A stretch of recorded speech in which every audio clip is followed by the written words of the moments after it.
Hi guys, welcome back to the channel. I hope आप सब लोग ठीक होंगे। क्या आपको ऐसा लगता है कि you are not getting a call from a UAE based recruiter just because you have an Indian phone number on your resume? Then you are absolutely wrong.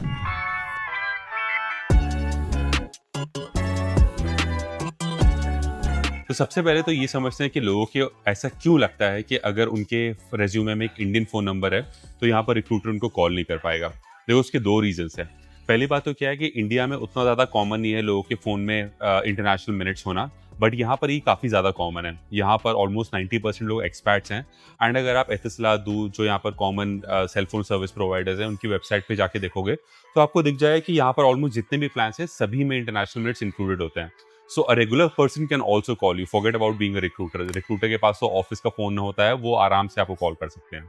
दूसरा एक ये मेन रीजन है कि काफी लोगों को ऐसा लगता है कि अगर वो अपने रेज्यूमे में यूएई का फोन नंबर डालेंगे या फिर लोकेशन दुबई लिख देंगे, तो उससे रिक्रूटर के मन में ये परसेप्शन आएगा कि आप दुबई में ही बैठे हैं एंड इसीलिए वो आपको कॉल करेगा।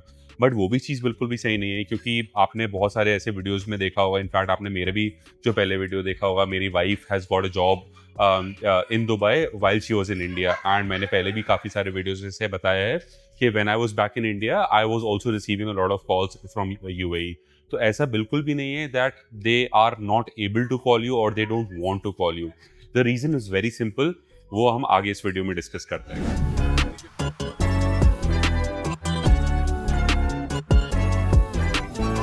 देखो, सबसे पहले तो let's try to break down the situation.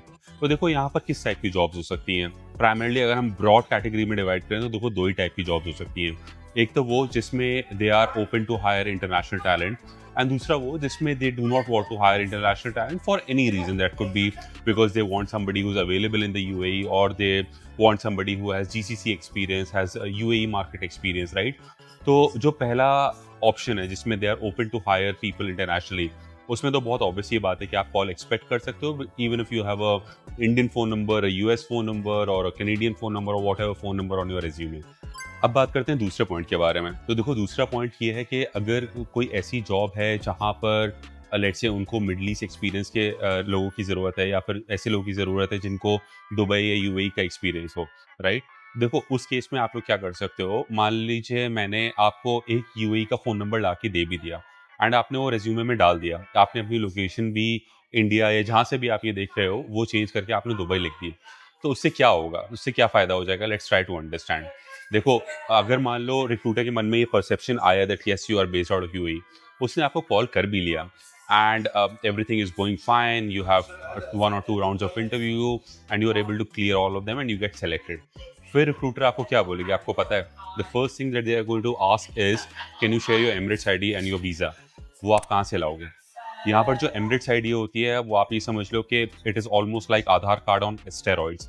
यहाँ पर एमिरेट्स आईडी हर चीज़ में यूज़ होती है, to open a bank account, to get a phone number, to do anything, है ना? वो आपके पास होगी नहीं। तो फिर अब आप ये समझो कि आपने एक गलत परसेप्शन से अपनी जॉब सर्च स्टार्ट की। When you get selected, you don't have the documents that the recruiter is asking you to furnish. So I don't see this going in the very right direction. I'm pretty sure इसके बाद things are going to go downhill and most probably you're going to lose on that job, right? ये चलो दूसरा experience, हम लोग एक दूसरा scenario मान के चलते हैं कि दूसरा ये ऑप्शन है कि आपको रिक्रूटर का कॉल आया आपके यूएई फ़ोन नंबर पे। आपने उसको शुरुआत से बोल दिया कि देखो, in all honesty I have just put the UAE phone number on my resume just to receive a call, but मैं इंडिया में बैठा हुआ हूँ and I am not available in UAE. तो फिर अगेन फिर आपका कोई फ़ायदा नहीं हुआ, क्योंकि अगर उन्होंने आपको कॉल किया था just because they wanted somebody with middle eastern experience, तो वो भी आपके पास नहीं है, वो फिर आपका फ़ोन वहीं पर ही काट देंगे। तो in all the situation that I see, अगर आप दुबई का फ़ोन नंबर डाल भी रहे हो तो उससे कोई बहुत ज़्यादा फ़ायदा नहीं हो रहा है। The only benefit that you are receiving is that the recruiter is able to make you the first call, right? But उसका भी कोई बहुत ज़्यादा फ़ायदा नहीं, क्योंकि you need to understand that getting a call from a recruiter is not your end objective. Your end objective is to get hired. Your end objective is to get a job, right?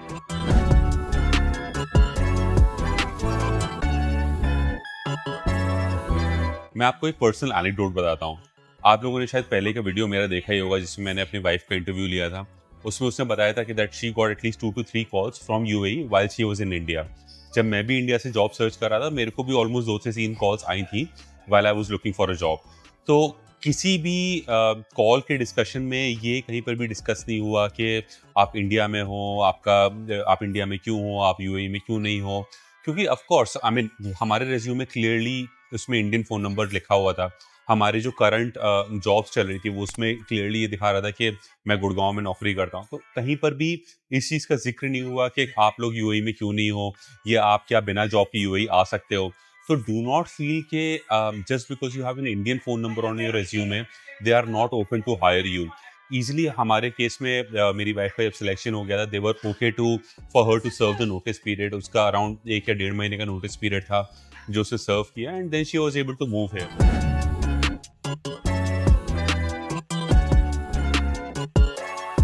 From the day you started applying for the job and the day you got your first break, उसके बीच की journey बताओ कि मतलब कितने interview calls आए थे and क्या वो कन्वर्ट हुए थे या आपने खुद ही आपका मन नहीं था ज्वाइन करने का, वॉट एवर इट वॉज, उसके बारे में थोड़ा सा बताइए।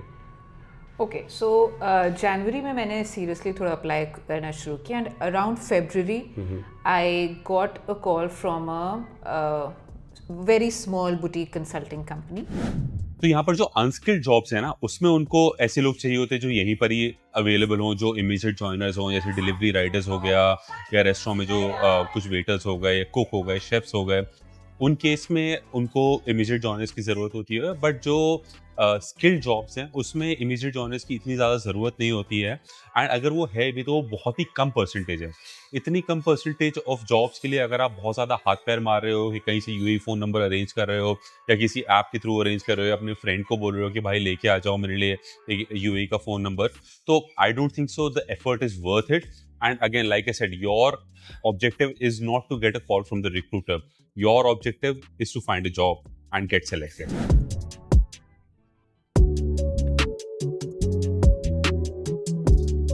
So now comes the golden question. How do you fix this problem? देखो वो कहते हैं ना, do not try to fix something which is not broken. तो देखो यहाँ पर ना ये सिचुएशन broken नहीं है. This is how it has to be. तो इस चीज़ को फिक्स करने की कोशिश मत करो. What you can actually fix is your resume, your LinkedIn, your strategy of job searching. इसके बारे में मैंने ऑलरेडी काफ़ी सारे वीडियोस बनाए हैं, तो अगर आप लोगों ने मेरे पुराने वीडियोस नहीं देखे हैं, so you can go and check it out as well. And इसके बारे में हम लोग काफ़ी सारे personal one on one discussion भी करते हैं on Topmate, so if you want you can also book a call with me on Topmate, the link is going to be in the description below. These are some of the important things that need to be fixed while you're searching for jobs in Dubai, and not unnecessary things like your location and your phone number. So I hope आपको ये आज का video अच्छा लगा है। अगर ये video आपको अच्छा लगा तो please like this video, do subscribe to the channel and let me know अगर आपके मन में और कोई क्वेश्चंस हैं दुबई जॉब सर्च से related, do put them down in the comments below. I make sure that I am replying to all the comments that come to my videos. Thanks a lot for your time today. Bye bye.